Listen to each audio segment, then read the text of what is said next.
وہاں سے مصر آئے، مصر سے فلسطین آئے، اور فلسطین سے آ کر کے کعبہ آباد فرمایا۔ زندگی سفروں میں گزری۔ سفر ایک تکلیف والی چیز ہے، پر حضرت ابراہیم نے وطن چھوڑ دیا، گھر چھوڑ دیا۔ جان بڑی عزیز ہوتی ہے، تو حضرت ابراہیم نے جب دین کے لیے نکلے تو جد و جہد کی، گھر کے اندر بھی گھر کے باہر بھی۔ آپ کے والد کا نام طارق ہے، وہ توحید پرست تھے، ایماندار تھے، پرہیزگار تھے۔ آپ کے چچا کا نام آزر ہے، وہ بت پرست تھے، بت بیچا کرتے تھے۔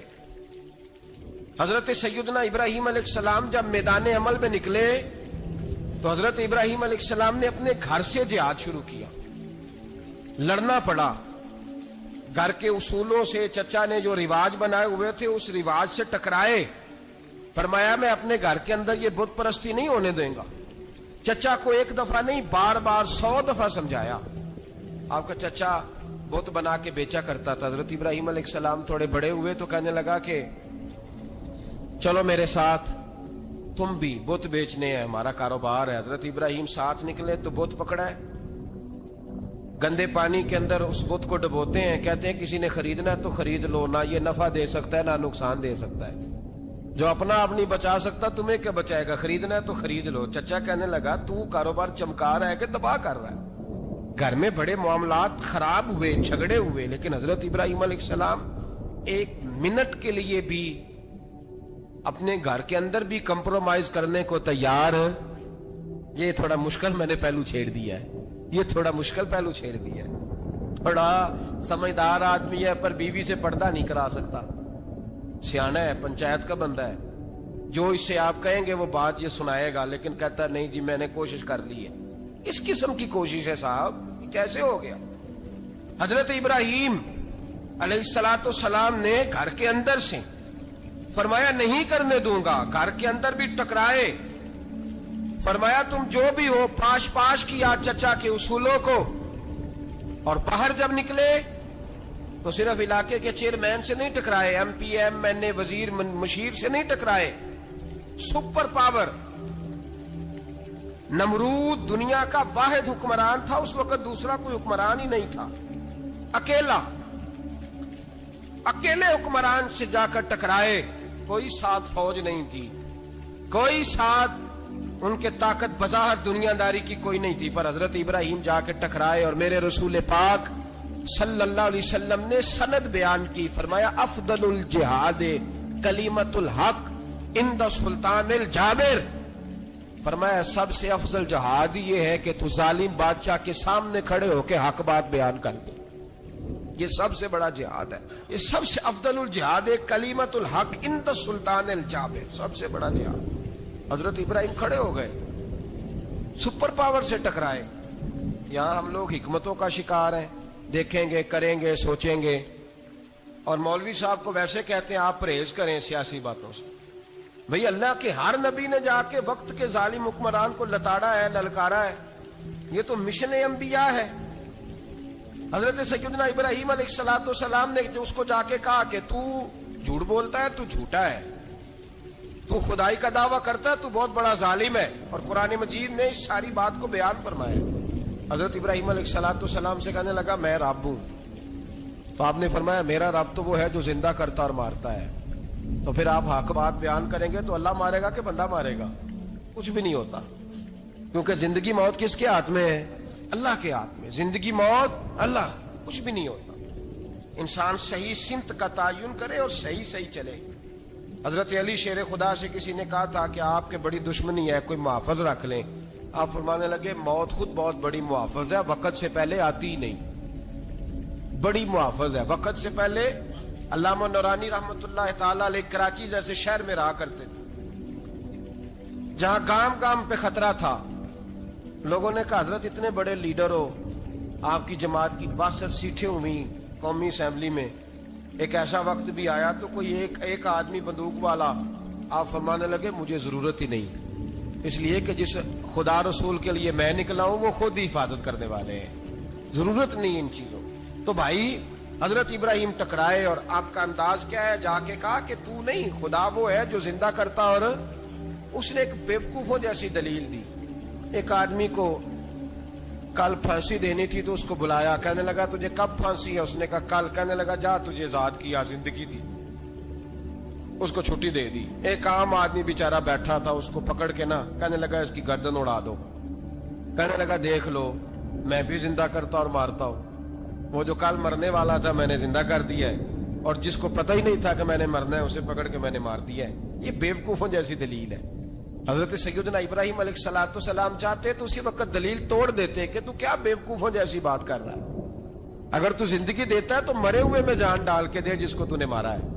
لیکن حضرت ابراہیم نے دیکھا کہ بیوقوف ہے, بیوقوفوں سے بحث نہیں ہوتی, دلیل بدل لی جاتی ہے, ان کی عقل کے مطابق بات کی جاتی ہے. حضرت ابراہیم فرمانے لگے میرا رب وہ ہے جو سورج مشرق سے نکالتا ہے اور مغرب میں غروب کرتا ہے. تو اگر رب ہے تو تو مغرب سے نکال کے مشرق میں غروب کر. فبہت الذی کفر, کافر لاجواب ہو گیا, اس کے پاس اس چیز کا کوئی جواب نہیں تھا. علامہ اسماعیل حقی نے خوبصورت فقرہ لکھا ہے, خوبصورت, جان ڈال دی ایک جملہ کہہ کے. حضرت سیدنا علامہ اسماعیل حقی رحمت اللہ علیہ فرمانے لگے چونکہ نمرود بیوقوفوں جیسی باتیں کر رہا تھا, اگر وہ یہ کہہ دیتا نا کہ میں سورج کو نکالتا ہوں مشرق سے, میں غروب کرتا ہوں معاذ اللہ مغرب میں میں نکالتا ہوں, تو آپ اپنے رب سے کہیے کہ وہ مغرب سے نکال کے مشرق میں غروب کرے.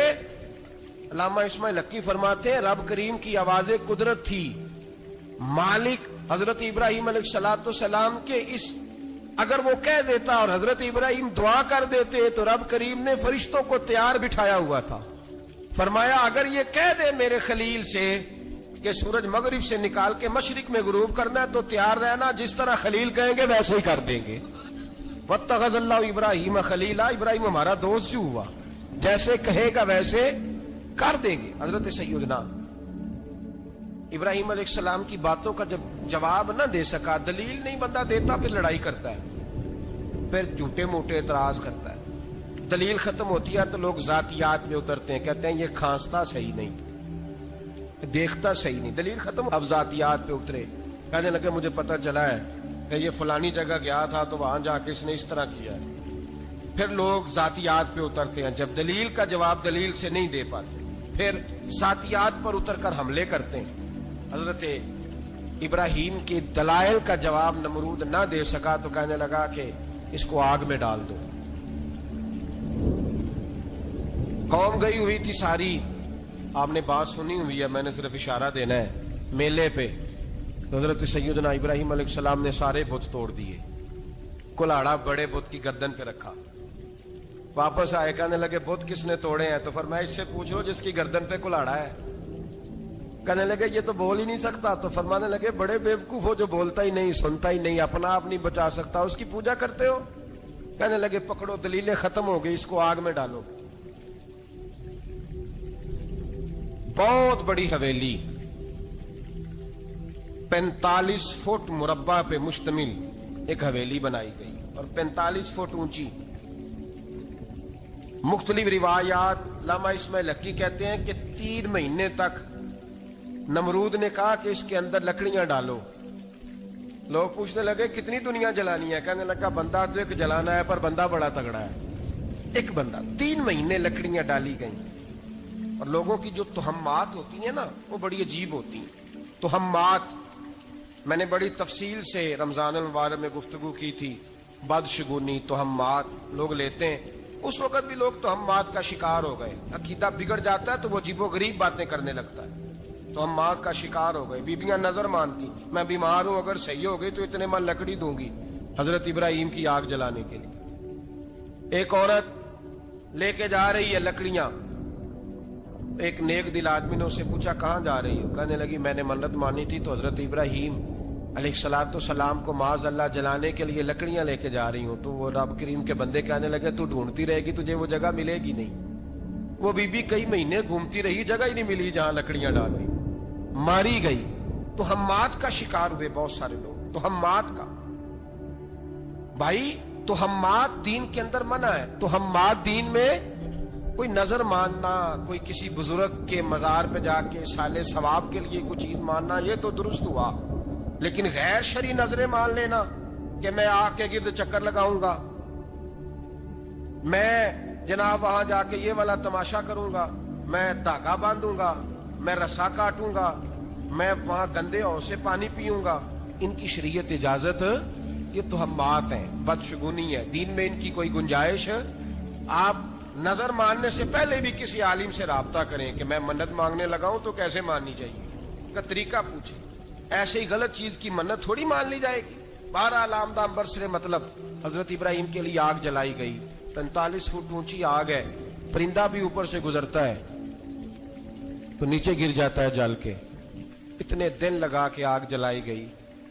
اب حضرت ابراہیم کو جلایا جانے لگا ہے۔ یہاں تو موجیں ہے نا، جو کسی ادارے کا سربراہ ہے اس کے لیے موج ہے، کسی جگہ آفیسر بن گیا تو موج ہے، پیر صاحب کے لیے موج ہے، علامہ صاحب کے لیے موج ہے، خطیب صاحب کے لیے موج ہے۔ جلنا کس کو پڑتا ہے؟ وہ علی کوئی نہیں رہا اللہ ماشاءاللہ، وہ لوگ گزر گئے جو تکلیفیں سہ کے کام کرتے تھے، گزر گیا زمانہ۔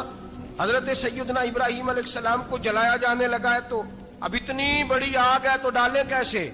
شیطان نے تجویز دی کہ منجنیق بناؤ، منجنیق، بڑے بڑے بانس باندھ کے ان کے نیچے رسا باندھو۔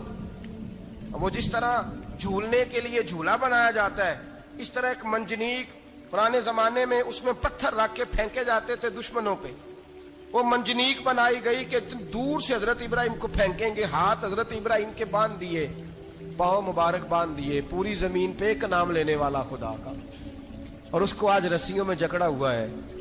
جب پھینکا جانے لگا نا آگ میں تو حوریں رونے لگی، فرشتے تڑپنے لگے، اے اللہ یہ کیا ہونے لگا ہے؟ ایک تیرا خلیل اور وہ بھی آگ میں۔ فرمایا جاؤ جا کے اس سے کہو اگر تمہاری مدد لیتا ہے تو اسے بچاؤ۔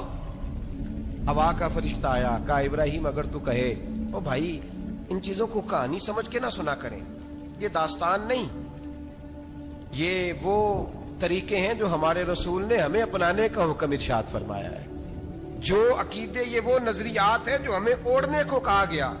اپنے رب کریم کی رضا پہ راضی رہنے کے یہ وہ خوبصورت مواقع ہیں صوفیاء نے جن کو بنا کر سمجھا کر ہم تک پہنچایا ہے۔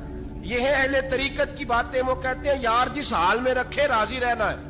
حضرت ابراہیم علیہ السلام کو پھینکا جا رہا ہے، فرشتہ آیا، اے اللہ کے خلیل اگر حکم دو تو اتنی ہوا چلاؤں کہ نمرودی جل جائیں سارے، آگ ان پہ پھینک دی جائے۔ آپ نے فرمایا تو جا، تجھ سے مجھے کوئی کام نہیں۔ تھوڑی دیر کے بعد پانی کا فرشتہ آیا، کہا حضور اتنی بارش برساؤں گا کہ آگ بجھ جائے گی۔ فرمایا تو جا، تجھ سے کوئی کام نہیں۔ اب جب منجنیق میں رکھ دیے گئے، آگ میں جانے کا لمحہ ہے، تیاری ہے، حضرت جبریل امین حاضر خدمت ہوئے، کہا ابراہیم کوئی حاجت؟ فرمایا تجھ سے کوئی نہیں۔ کہا چلو مجھ سے نہیں تو رب کریم سے ہی بات کر لو، مجھے پتا ہے میں چھوٹا ہوں، آپ مجھ سے مدد کیوں لوگے، رب کریم سے ہی بات کر لیں۔